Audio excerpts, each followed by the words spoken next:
हारिनि बेरेखा, हालामनि बेरेखा आरो जोंनि समाजनि बेरेखा नङा, जायखौ हाग्रामाया थांनाय 17 बोसोराव मावबोदों।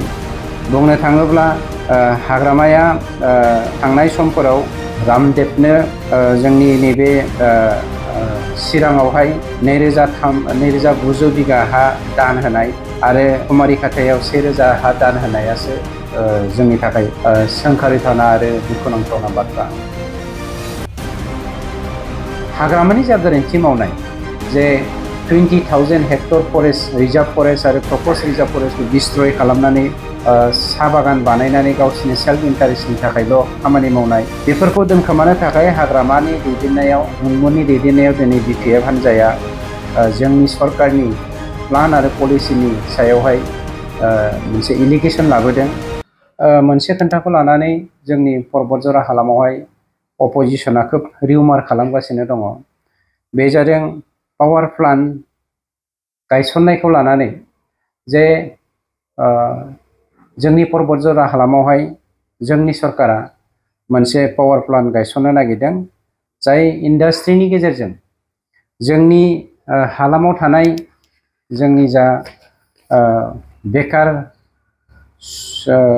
जेंना, बे बेकार जेंनाखौ जोङो सोदांनायावहाय माबोरै खामानि होनो हायो, जेरै एमप्लयमेन्ट जेनेरेसनखौ इनक्रिज जों माबोरै खालामनो हायो, बेनिफ्राय रेभिनिउ कालेक्सनखौ जोङो जोंनि BTR हालामावहाय जों माबोरै इनक्रिज खालामनो हायो, बे थांखिजोंनो जोङो दिनै इन्डास्ट्रिखौ बड'लेण्ड हालामाव गायसननो नागिरदों। नाथाय इन्डास्ट्रि गायसननाया जोंनि अपोजिशना बुंनाय बायदि मालाबाबो बियो हारिनि बेरेखा, हालामनि बेरेखा आरो जोंनि समाजनि बेरेखा नङा, जायखौ हाग्रामाया थांनाय 17 बोसोराव मावबोदों।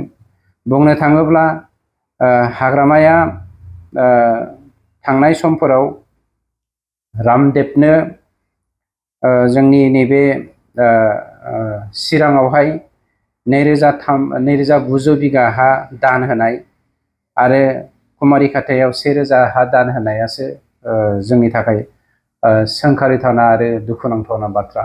मानो होनोब्ला बे 3900 बिगा हाखौ दे मोनसे सासे सुबुंनो दान होबाय, बे दान होनायनि गेजेरजों जोंनि बर' समाजा जेबो लाब जायाखै, थाइसे थाखा जोंहा रेभिनिउ फैयाखै, बेकार जेंनाया जोंहा सुफुं जायाखै, बेवहाय जोंहा खहासो जादों।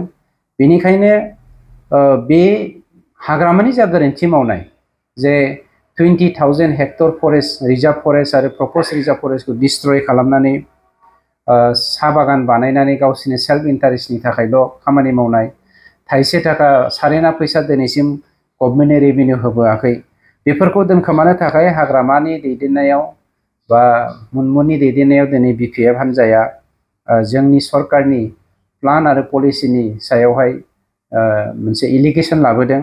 रायजो राजाखौ, पर्बतजरा हालामनि रायजो राजाखौ बेखौसो क्लियार जों होनो नागिरदों।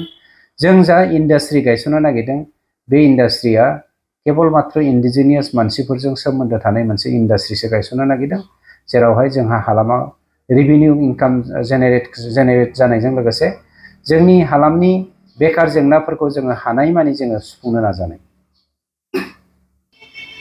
जेसेबां मानि जोङो पावार प्लान्टनि थाखाय हा होनो थांगासिनो दङ कम्पानिनो, बे कम्पानिनो हा होनायाव जोंहा रेभिनिउ फैगोन, हानि रेभिनिउ फैगोन आरो पावार प्लान्टनि जोंहा रेभिनिउआ जोंनाव फैगोन। लोगोसे बेजों लोगोसे जोंहा जोंनि बेकार जेंनाया माखासे सुफुं जागोन। खिन्थु बे नङा जे जोङो सोरखौबा इभिक्सन खालामनानै बे हानिफ्राय सोरखौबा होखारनानै जोङो बे पावार प्लान्टखौ गायसनगोन। जोंनियाव मोनसे बाथ्राया रोखा, रावनिबो बिगासे हाखौबो जोङो सेनानै बे पावार प्लान्टखौ गायसननाय नङा।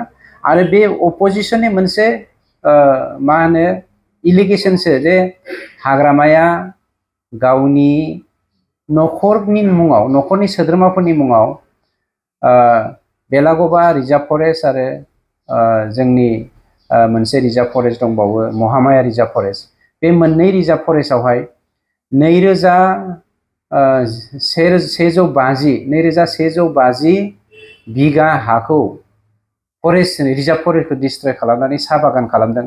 आरो बे साहा बागानखौ जोङो इभिक्सन खालामनो नागिरनायनि थाखाय हाग्रामाया BPF दोलोनि सापर्टारफोरनि गेजेरजों इलिगेसनखौ UPPLनि बेरेखायै लाबोदों। बे खुनु समाज बेरेखा खामानि जों मावनो थाङाखै, हाग्रामाया जेरै मावबोदों बे मोनसे बाहानासो गावनि गोरोन्थिखौ दायभार्ट खालामनो नागिरनाय। प्रटेस्ट खालामनाय जाय बिथांमोन दङ बिथांमोनखौ जोङो बिखाफोर दोननानै बुंनो हायो। सोरहाबा बेवहाय बेक्तिगत भाबै खहा जानो नागिरदोंबा जोंनिसिम आपिल खालामनो हायो। सोरनिबा सम्पतिया बेवहाय खहा जानो नागिरदोंबा जोंनिसिम आपिल खालामनो हायो। सोरबा दावराव देख्रेब हाग्रामानि एडभाइजारनि एडभाइस बायदियै इन्स्टिगेसन बायदियै बे खामानिखौ मा होनो प्रटेस्ट खालामनाया दुखुनांथाव बाथ्रा। बियो हारिनि जौगाथाय, हालामनि जौगाथाय, बिटिआरनि जौगाथायनि बेरेखा मावनायसो। गतिके जोङो सावरायनानै समस्याफोर दङब्ला समाधान खालामनायखौ जोङो खावलायो।